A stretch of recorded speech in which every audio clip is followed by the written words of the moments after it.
Hello and welcome to our second match in our first Gauntlet in the in-depth constructed series. In this one, we face Maxime 1309 and he or she is bringing Fiora Shen, Misfortune, Quinn and Garen, and Braum and Ashe. And these decks seem already like a little bit more constructed decks or more viable decks.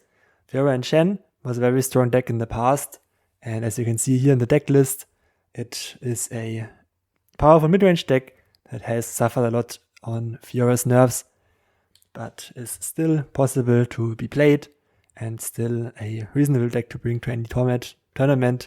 Of course, not tier 1 or tier 2, maybe tier 3 can definitely be viable. The middle deck has a random Garen in it, and I was not sure what to make of that. However, I remembered that you get a Scout deck in the beginning. However, the Scout deck only has 2 Misfortunes and no Quins in it, so I find it reasonable to assume this person doesn't own 3 Quins yet and has just replaced 1 Quinn with a Garen because the Garen also costs 5 mana, and assumed a typical Demacia Bilgewater Scouts list as you see here on the screen. For Braum and Ashe, I had basically no idea what to expect. A Mono Freljord Legions deck hasn't been seen since the launch of the game, and I just assumed a random Freljord list of cards. If you see multiple viable decks and some not viable decks, I tend to just go with banning the most viable deck or the most real deck in the current meta, and that was in my opinion the Scouts deck. Scouts is a pretty good matchup versus our Darkness if it is a real Scouts list, and our own Scouts deck would be Mirror, so banning the opponent's Scouts deck seemed like a smart choice, and they once again didn't want to face Darkness and banned it. For choosing a deck, I went with my typical route of playing a deck I like more first. If I don't have any clear matchups, I have no matchup data on Mono Freljord or on Fiora Shen, so I just went with the Bandle City deck and my Bandle Tree, and opponent then queued up with Ashe and Braum. For this matchup, I wasn't quite sure what to expect still. It could be a little bit threatening to see a Avalanche, for example. However, if I look back on the expedition buckets, then I would imagine more of a combat trick focused deck with the flash freezes from Ashe and the combat tricks from Braum. It's just a decent Freljord deck. In general, Freljord can have removal spells for our landmark, for our Vandal Tree, and that would be It That Stares, which is definitely a viable card to play in your deck now, and you have to be aware of that. However, Freljord doesn't really have any hard removal, so if you have a big unit on the board, that's fine. It has avalanches and other forms of board vibes, so we have to watch out for those. For Mulligan, we get this hand. How would you Mulligan? First thing to notice should be that our Poppy is quite strong here. There is no get excited, for example, to take down the Poppy and can buff up our House Spider. You always want to keep House Spider in your Bandle Tree decks. Almost always at least one, because it gives you both Noxus and Shadow Isles. And at first I considered mulliganing away the Bomber Twins. However, the Bomber Twins and House Spider together have 4 different regions and activate our Buster Shot, making it 2 mana cost. And I wanted to have a way to deal with Ashe, and Buster Shot was just about right. It's debatable. If you want to mulligan Buster Shot, you should also mulligan Bomber Twins, because Poppy doesn't buff Bomber Twins anymore, and it's just not the strongest unit overall.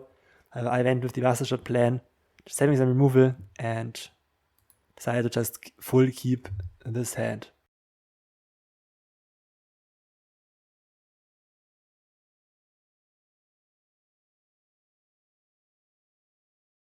Start of the match then played out with some random trades. We shoot down an Evarosion Sentry. Nothing too interesting happening for the first 2 turns, and we get some damage in. An interesting decision arises when we reach our turn 4. We obviously run out the Poppy, and the Braum comes out. Let's slow down a little bit here. Obviously, you still want to attack. You don't want to throw away your 2/2 Spiderling for free. However, Poppy level up condition is attacking, so you always want to get in, even if you give this Braum 3 free damage. We have to be a little bit more aggressive, because we don't know what our opponent really has. They could have like insane late game cards, and we don't have our banditry yet, so we still have to try and kill them. Opponent is a little bit slow in playing, which is fine. Our next decision comes up with the Bandle City Mayor. Which card would you go for here? So we currently only have one Battle City Mayor, and we have none of these regions casted. We neither have Freljord, nor Targon, nor Bilgewater. I'm currently looking at my hand and thinking I'm running a little bit out of stuff. My Pokestick draws a card, my Bomber Twins creates another landmark, so I want to have a beefy unit here. Just Loping Telescope would lead to me just losing the game if they have like an Avalanche, for example. So I want to have one of the beefy units, and Poro Sled is in general one of the best cards to generate in Bandle City, since it summons an attacking 1-cost Poro, and this 1-cost Poro also counts towards your banditry progression. So if you summon like a Targon Poro or a Bilgewater Poro, this also counts. And Poro Sled, just a 4-mana 5/5 with impact, is very, very powerful and is here stronger here than the Shark Trainer. And I also chose it Loping Telescope, because that's for sure late game and a beefy unit. Loping Telescope might just give me some random garbage that I don't want in this situation.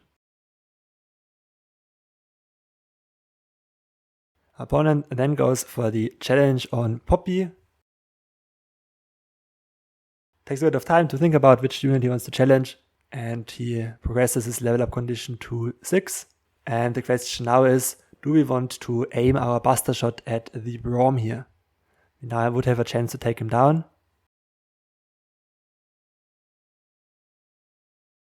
But it should be pretty obvious, if you look at our mana and their mana, that we have 3 mana, they have also 3 mana, so they could have like some kind of combat trick, and we would accelerate the Braum level up quite significantly and waste our removal spell. Furthermore, if you look at our hand, we still have one card we can play.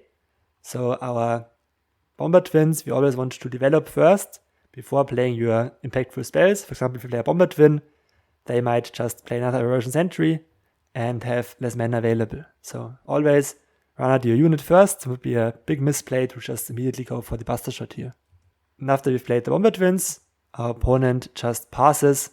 So we want to respond with our pass as well. No point in risking it.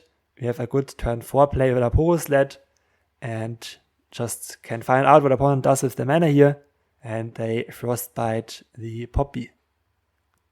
Very important point here is, we want to work towards our Poppy level up. Poppy level up in this deck with a bunch of units usually just means win the game. So even if she's Frostbitten, Mono Freljord doesn't really have any ways to buff attack. So you might be afraid of them buffing the 3/3 up to a 5/3, for example. But that's not something that Freljord can do reasonably well, or with any cards that are commonly played. Like some exceptions, Spoils of War, Fury of the North. But if you don't even know what these cards do, that's fine, because basically nobody is ever playing them. So attacking in here with Poppy is very, very important and reasonable. She doesn't buff the rest of the board, but progresses her own level up condition. So here comes the attack. And we generate a Shadow Ice Poro, doesn't really help us since we have the Spider already. And the opponent just proceeds to block in away. This is sped up already, so double speed. And we reach the next important decision here. We once again have the chance to take down Braum if we want to aim for it. What will you do here? So again, the important part to play around is a Troll Chant, which would be able to save the Braum. And since Braum is now at 9 out of 10, he would also level up. That means he would go back to 3 health, and then we could try to Buster Shot it again.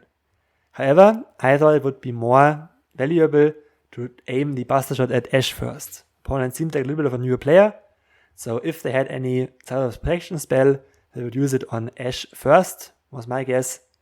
And if they have nothing, they have nothing, and we can kill both. In retrospect, maybe it was safer to use both Buster Shots on Braum and not care that much, but I thought this bait was worth it. definitely debatable, but that's my line I took. And it's very interesting to look at your own games in a recording, for example, because then you might actually think differently about the whole game and about the situation than during the game, and you have to make quick decisions. And here, I would just immediately, thinking about it, aim at Barom. If they have something, I have another buster shot to follow it up. If they have nothing, I can still kill the Ashe. In the game, I went for the bait and switch by first targeting the Ashe. And we saw them pausing for a little bit. This told me that they have probably some spell, but not a buff spell, otherwise I would have saved the unit. Ashe dies, and we then, a little bit riskily, but I think it's fine, aim the removal spell at Barom and take him down. Let's speed forward a little bit. Not that much happening here in this next turn. Opponent plays out another Ashe. We play out a Aloof Travelers. This is interesting again. We are in a winning position, so we want to get more information about our opponent's deck. Aloof Travelers discards a card from their hand and draws us a card. So it's a very good card to play out, just to see information. And as we see here in our opponent's hand, they have a Howling Abyss, which is some very valuable information. They're more of a late game strategy deck. Some more cards get played out. Not that much happening here. We override our own unit to just get a bigger board. Well, this combat situation is really interesting again. Look at how I'm not immediately just playing my Pokestick here on the 3-1. Instead I just take this block. If this block goes through, I'm fine with it. Doesn't really matter that much to me. But maybe they try to get some value here, and indeed they try to get cute with a Brittle Steel, the Frostbite had in the hand before, and we get to punish them with a Pokestick.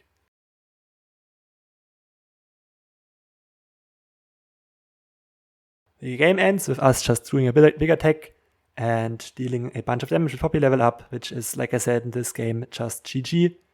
Not that you wouldn't have gone for this win if we didn't have our Poppy attack in that one turn.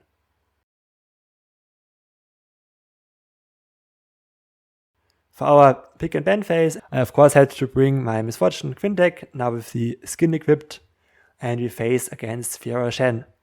And Fiora Shen can be a very scary matchup if they get the Fiora online and get to take out some of our small units. However, in our attack, we have the Misfortune trigger if it all goes well, and can invalidate all of the shields they can pass around. So I think this is a good matchup for us, and it's probably both decks are mid-range, so we don't really have anyone wanting to be hyper-aggressive, anyone wanting to be defensive. Just have to see how our curves line up and who wants to take the aggressive and defensive role. This is our mulligan. What would you do here? How would you proceed here? So I decided to design this just great. We have a 2-drop, we have a Light Steel Protector, just a good protection spell, and Misfortune and Quinn, just very good champions, and our corner piece of the deck. Generally, you always want to keep Misfortune in almost every matchup. As Scouts, she is your most powerful unit in the deck, and you want to protect her, make sure she doesn't die, which is very important. So I just kept all of the cards in this hand, and we speed through the first few turns. Not that much happening here, doing a lookout, getting played out. And here's an important or interesting decision with turn 2. I kinda auto-piloted here very fast and just went for the open attack. And you might look at my hand and see 3 other cards lining up here. So why would I go for an open attack here instead of just playing out one of my units? So first of all, I want to have my Veiler around, and if I want my Bright Steel Protector for a more important turn. So this barrier right now doesn't do anything. That wouldn't block my 2-2 anyways. And Fortune Croaker might be a reasonable card to run out. However, I expected my opponent to have a Bright Steel Protector in their hand, and at least in the deck. And then playing that would deny me the 2 damage and would just lead to a little bit of a board stall. And the other point was they play a Fiora deck, so they want to maybe bank up 2 mana here and play a Fiora on turn 3. And then have a Sharpside follow-up. So if I want to play my Misfortune on turn 3, I don't want to just do nothing on turn 3. So again, I want to have something to do on turn 3 before I play my Misfortune. So because if the game plays out like this, I attack, opponent passes, banks 2 mana, Then pass runs over, my opponent plays a Fiora with a sharp set follow-up. Then I don't want to be the one who has to play Misfortune or pass, because if I pass, they might just pass back and I don't get my Misfortune on the board. However, if I play my Misfortune out, they just challenge her and kill her, and this is why I wanted to keep my Veiler in my hand. In this way, they either have to use the sharp side on one of my smaller units, and then I can play Misfortune after combat, or I play Veiler, they pass, and then I get to pass, and I have played my Veiler anyways, and deny them the attack completely, which is just a little bit stronger. So a little bit complicated, why I just automatically went for the attack here. And there's some option to play for the Fortune Cooker, but this is, in my opinion, the most interesting decision here. Do we play at a 2-drop, or do we try to go for this staggered tempo play on turn 3 by playing out Veiler first?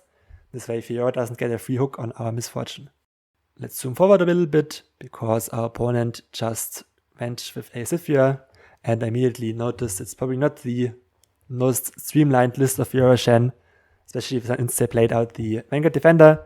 Now there was no more threat of a Fiora coming down, and we could just play out the Misfortune and move along. Opponent then went for an attack, we just blocked. Seems like a pretty obvious decision to make. And round 4 comes around. Another very good turn to kind of plan out how you want to progress here. Because I think I played a little bit goofy. Could have definitely ordered it better, played out better. How would you do it though? So I think the first best line would be to start with Veiler now. Because Veiler, once again, as said in the last video, threatens the Scout attack. So I always want to play your Scout unit first, because you then get to use another action for a Scout attack. However, I was irrationally afraid of any kind of removal spell and play the Brightside Protector. This was a pretty bad play, I would say, because I have no way to kill my Misfortune here. So saving this Brightside Protector would have probably been better in retrospect. We then play out the Shen, and we play out our Scout unit anyways, and followed up with doing the obvious attacks and blocks. So not so much talk about here, we just challenge and use up our Changeless Resolve to take out the 1-2 for free, and then progress our Misfortune level up to 2.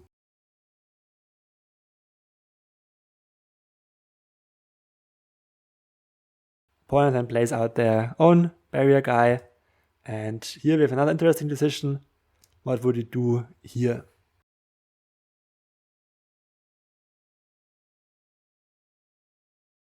Important thing to notice, like obvious play is of course running out Quinn. However, our opponent just played a barrier, and they will probably want to use this barrier somehow, and have a Shen who wants to attack. And if we just play out our Quinn, we tell our opponent immediately what our plans are.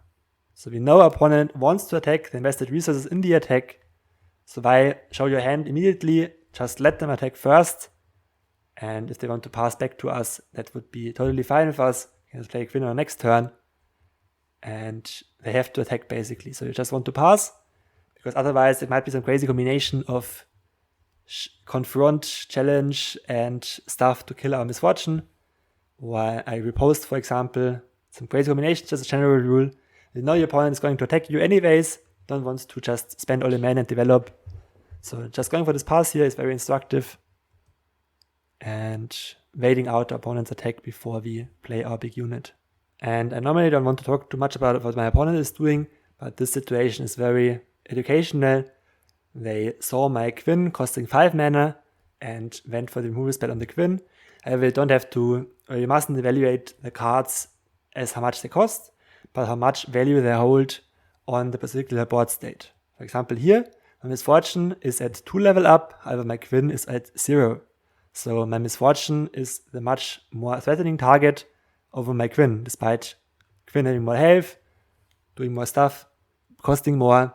The right target for Concerted Strike would definitely be Misfortune here, and that would lead to a completely different game. We have a second one in hand, but they don't know that, and I would say this is probably the biggest mistake and probably what caused them to lose this game in the end. So don't just blindly aim your removal at the biggest unit. Think about which unit is the most powerful, no matter what costs. I have spent a Vengeance on 1-drop before, and I have not spend the vengeance on a 9-drop before, because they were just not very relevant in this situation. So always think about what is the strongest unit on my opponent's board, which one do I want to kill here.